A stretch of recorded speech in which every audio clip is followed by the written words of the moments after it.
काय जिल्ह्यात सध्या परिस्थिती आहे आणि केवायसीचा एक मोठी अडचण त्याच्यामध्ये आज झालेली आहे, काय त्याच्यावरती प्रशासन काम करते सगळं व्यवस्थित? याच्यामध्ये पीक जे नुकसान झालेली आहे आपला अवकाळी पावसामुळे आणि या अपघातामुळे याच्या संदर्भात सध्या आपल्या जिल्हा स्तरावर याच्या जोराने एक सध्या काम सुरू आहे।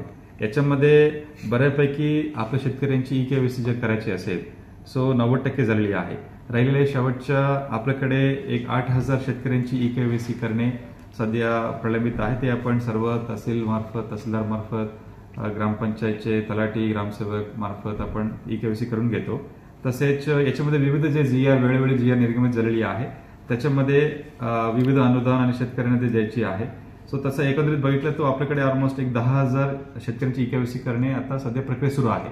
सो आणि या माध्यमातून मी सर्व शेतकऱ्यांना आवाहन करू इच्छितो की आपण लगेच आपला ग्राम महसूल अधिकारी, ग्राम विकास अधिकारी अथवा तहसील कार्यालयामध्ये आपण संपर्क साधा आणि आपलं ई-केवायसी आहे लगेच आपण ताबडतोब करून घ्यावी, जेणेकरून तुम्हाला लवकरच शासनाकडून जे अनुदान मिळतील ते तुमच्या डायरेक्टली तुमच्या खात्यामध्ये जमा होतील।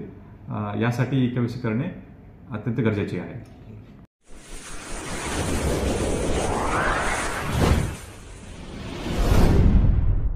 वीर महाराष्ट्र न्यूज चॅनलला लाईक आणि सबस्क्राईब करा।